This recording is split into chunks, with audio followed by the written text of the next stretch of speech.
सरयू, मैं सर्जन हूँ और मैं ब्रेस्ट कैंसर, ब्रेस्ट डिजीजेस पे 20 साल से काम कर रही हूँ। आज तक के मैंने आपको हर एक वीडियो में मैमोग्राफी के बारे में, सेल्फ पाल्पेशन ऑफ ब्रेस्ट मतलब खुद का स्तन खुद कैसे जांच कर ले इसके बारे में, सोनोमैमोग्राफी के बारे में, फिर ब्रेस्ट के अनेक रोगों के बारे में जानकारी दी है। आज का टॉपिक बहुत ही सेंसिटिव है, ध्यान से सुनिएगा और समझ भी लीजिएगा। आज हम बात करने जा रहे हैं कि कैंसर ना हो इसके लिए हमने क्या उपाय योजना करना चाहिए, क्योंकि सब लोग कैंसर होने के बाद में उसकी सिम्प्टोमेटोलॉजी के बारे में बात करते हैं। तो आज का हमारा टॉपिक है कैंसर से दूर कैसे रहे, कैंसर से कैसे बचे। थोड़ा डिफिकल्ट है, आपका विल पावर बहुत ही ज़्यादा महत्वपूर्ण है, जिसे हम इच्छा शक्ति भी कहते हैं।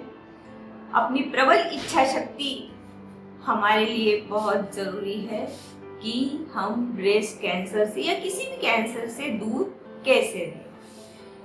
तो इसके लिए मैं आपको 10 टिप्स देने वाली हूँ, 10 tips to stay away from cancer breast.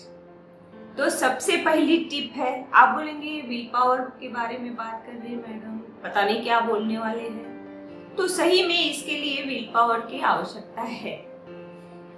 Number 1 tip ये है कि keep your weight in check. है ना डिफिकल्ट? अपना वजन नियंत्रण में रखिएगा।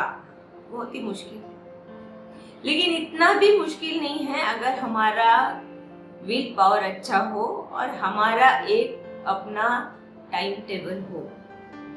हमारे स्त्री के शरीर में जब से मासिक धर्म चालू हो जाता है और तब तक जब तक हमको मेनोपॉज नहीं आ जाता है, तब तक, जिसे हम ऋतु प्रव्रज्या ऐसा कुछ तो भी हिंदी में कहते हैं, तो तब तक के हमारे शरीर में अनेक हार्मोन्स का बैलेंस अप डाउन कम ज्यादा होते रहता है। जैसे अभी मासिक धर्म आ गया, फिर शादी हो गई, फिर प्रेगनेंसी आ गई, फिर डिलीवरी आ गई, उसके बाद में बच्चे को दूध पिलाना आ गया, फिर बीच बीच में एबॉर्शंस हो गए, उसके बाद में हम प्री मेनोपॉज के फेज में चले जाते, मेनोपॉज के फेज में चले जाते, पोस्ट मेनोपॉज के फेज में चले जाते। तो बहुत सारे हार्मोन्स का बढ़ना कम होना, बैलेंस बिगड़ जाना ये हमारे शरीर के साथ होते रहता है।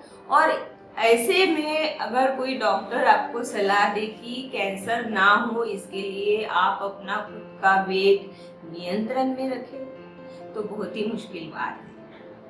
फिर भी अगर हमारा टाइम टेबल एक अच्छे से हो, मैं बताऊंगी भी कि टाइम टेबल कैसे बनाया जाता है। एक अच्छा सा टाइम टेबल अगर हम बनाते हैं तो हम उस टाइम टेबल के हिसाब से अपना वेट जो है, अपना वजन जो है नियंत्रण में रख सकते हैं। ये नंबर 1 टिप है। नंबर 2 टिप है कि बी फिजिकली एक्टिव। आपको फिजिकली एक्टिव रहना है, मतलब आपको बहुत ज़्यादा चेयरफुल रहना है, मतलब उत्साही रहना है, डिप्रेशन में नहीं रहना है आपको। और जैसे हम लिथार्जिक हो जाते हैं, थक जाते हैं, बैठे रहते हैं, आलसी हो जाते हैं, इस तरीके से आप ना हो। इसके बारे में मैं आपको एक बात बताना चाहती हूँ। बहुत सारी महिलाएं हैं जिनके घर में काम वाली बाई होती है। अब आपको तो पता है कि काम वाली बाई बर्तन साफ कर रही है, फिर भी अगर आप कहीं पे सोफे पे बैठे हो दूर, आप जोर से आवाज लगाएंगे उसके नाम से और बोलेंगे पानी ला के दो, तो ये आलसीपना हो गया। अगर आपके घर में काम वाली बाई है, फिर भी कुछ काम आप अपने लिए, खुद के लिए जरूर रखना और एक दिन की छुट्टी उसे जरूर दे देना, ताकि उस दिन आप पूरे दिन काफी एक्टिव रही होगी। ओके, तो ये हो गया एक्टिव रहना। इस एक्टिव रहने में कुछ महिलाएं कहती हैं हम तो दिन भर काम करते रहते फिर भी हम मोटे हैं। ठीक है, हम दिन भर काम करते रहते लेकिन सब सुविधाएं हैं अभी हमारे पास में। वॉशिंग मशीन है, मिक्सर है, हम कोई स्ट्रेनस एक्टिविटी करते नहीं हैं। पानी भरने के लिए नल भी है, डायरेक्ट पानी भरा जाता है। तो जो स्ट्रेनस एक्टिविटीज है उससे हम दूर हो गए हैं। इसलिए खुद के लिए आधा घंटा या 1 घंटा ऐसा रखें कि जिसमें आप एक्सरसाइज कर सकें। होम एक्सरसाइजेस भी हम कर सकते हैं, उसका भी वीडियो मैं बनाने जा रही हूँ, आप देखना। इस सीरीज में आपको सब कुछ मिल जाएगा। ये हो गया नंबर 2। नंबर 3, खाना। क्या खाना है? अब खाने का डाइट तो मैं पूरा नहीं बताने वाली हूँ, लेकिन इतना जरूर बताऊंगी कि फल और सब्जियां, ये 2 चीजें आपको बहुत अच्छे से खाना है, क्योंकि इसका भी टाइम टेबल आपने बनाया है। जैसे 3 दिन आपको कडधान्य जिसे बोलते हैं वो खाना है, होल ग्रेन्स जिसे बोलते हैं वो खाना है। हफ्ते में 3 दिन आपको सब्जियां खाना है। सब्जियों के साथ में उबले हुए अंडे रखना है, सलाद रखना है, और फ्रूट्स जो सीजनल होते हैं वो खाना ही है। आप अगर नॉनवेज खाते हो तो हफ्ते में 3 दिन या 4 दिन उसको बांट लो। तो इस तरीके से आपका जो डाइट है, वो खाना जो है वो नियंत्रित रहना चाहिए। हमारे भारत में एक हम लोगों को आदत है, हम लोग बोलते और लो ना, और थोड़ा लो ना। तो ये जो है शब्द अपने रूटीन इसमें से निकाल दीजिएगा। अगर आपके घर में बच्चे हैं या बूढ़े हैं या कुछ जो भी है मेंबर्स है, वो अगर बोलते कि हमारा खाना हो गया तो जबरदस्ती ना करें। फिर हमारे यहाँ पे तली हुई चीजें काफी मात्रा में बनती है। ठीक है, कभी कभी हम खा भी लेना चाहिए, लेकिन उसका भी एक नियंत्रण हो, टाइम टेबल हो। हद से ज्यादा कोई भी चीज हमारे शरीर के लिए जहर बन जाती है, ये ध्यान में रखना। एक बात है, किसी ने गौतम बुद्ध से पूछा था कि भाई पॉइजन क्या है, जहर क्या है? तो गौतम बुद्ध जी ने उत्तर दिया था कि आवश्यकता से ज्यादा मात्रा में जो भी चीज हम करते हैं या खाते हैं वो हमारे लिए जहर है। तो ये बात जो है ये अच्छे से ध्यान में रखिएगा। ये हो गया टिप नंबर 3। टिप नंबर 4 ये है कि अल्कोहल यानी शराब, दारू, इसका सेवन ना करें। जो करते हैं उन्होंने प्रमाण में करना चाहिए, क्योंकि शराब जो है ये अपने शरीर के लिए हानिकारक है। ये सभी को मालूम है, लेकिन ये एक नशा है, लोगों को लत लग जाती है। बहुत सारी महिलाएं भी नशा करती है, तो नशा ना करें।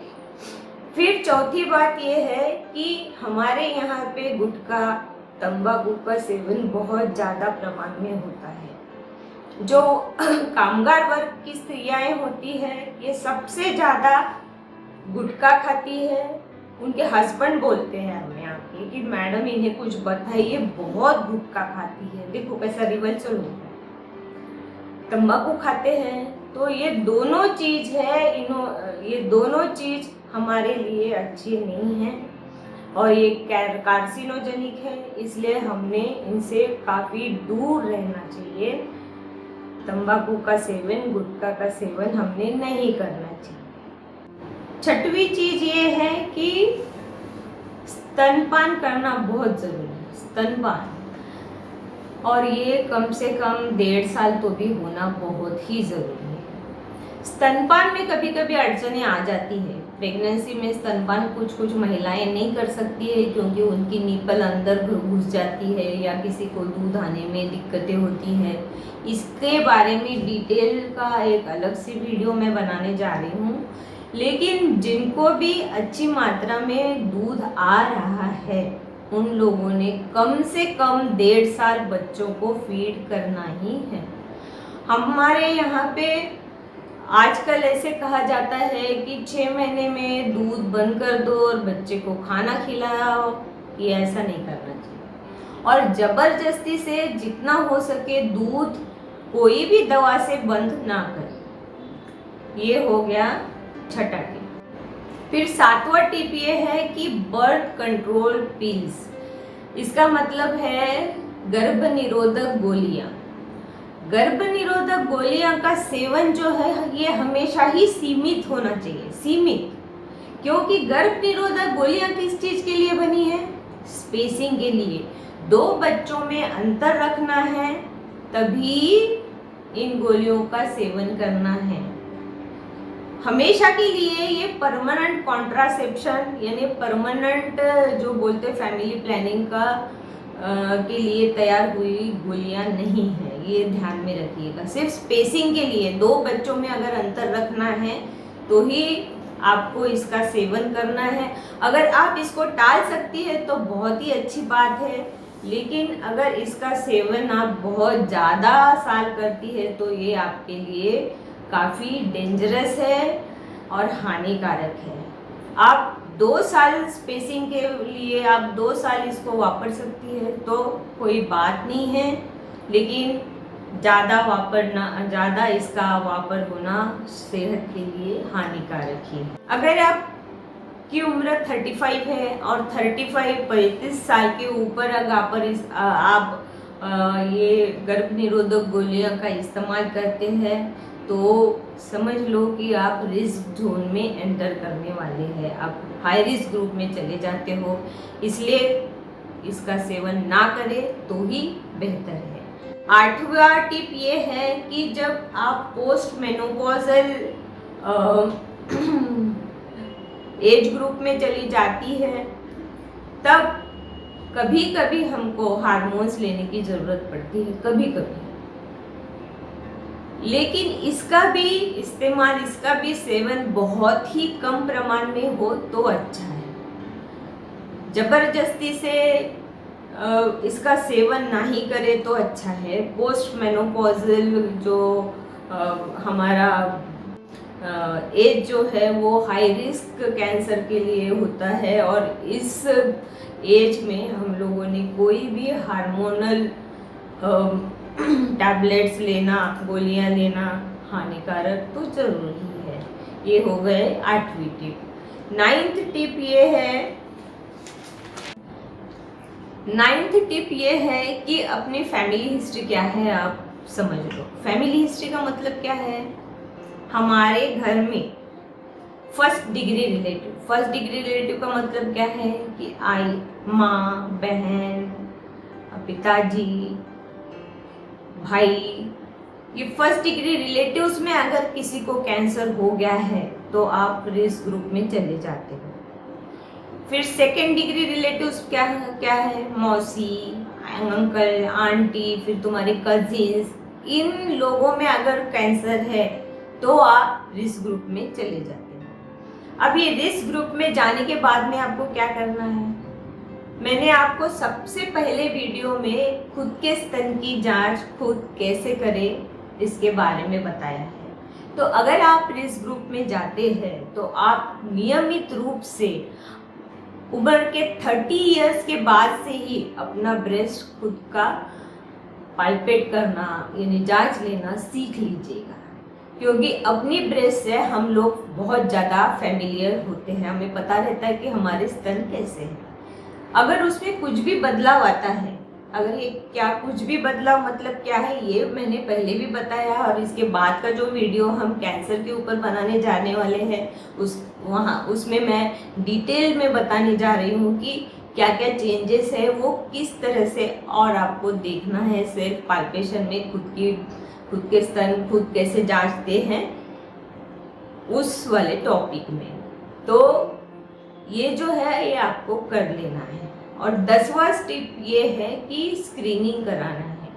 अगर आपको सेल्फ पाल्पेशन मतलब खुद का स्तन खुद चेक करने में जब जांच करते हैं तब आपको कुछ भी दिक्कत या बोलते कुछ अनकंफर्टेबल चीज़ आपको फील होती है या कुछ पैथोलॉजिकल यानी नॉर्मल जो चीज़ नहीं है वैसा कुछ आपको लगता है तो आपको तुरंत ही स्क्रीनिंग करवानी है।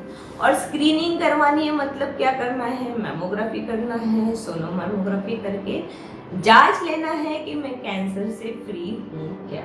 अगर कुछ भी थोड़ा बहुत भी पैथोलॉजिकल निकलता है तो हम तुरंत उसका इलाज कर सकते हैं। और ये सब करने की वजह से हमें फ़ायदा क्या है, हमारा फ़ायदा ये है कि हम कैंसर से दूर रह सकते हैं। तो हमारा विल पावर जो है काफ़ी स्ट्रॉन्ग चाहिए, हमारा डाइट अच्छा चाहिए, हमें कोई भी नशा नहीं करना चाहिए, हमारा वेट नियंत्रण में चाहिए, हमारा खाना पौष्टिक होना चाहिए। जो भी खा रहे हो अच्छा खाओ, पौष्टिक खाओ, खुश रहो, दोस्तों के साथ रहो, नेचर के साथ में रहो, फूल पौधों के साथ में रहो, फैमिली में खुश रहो।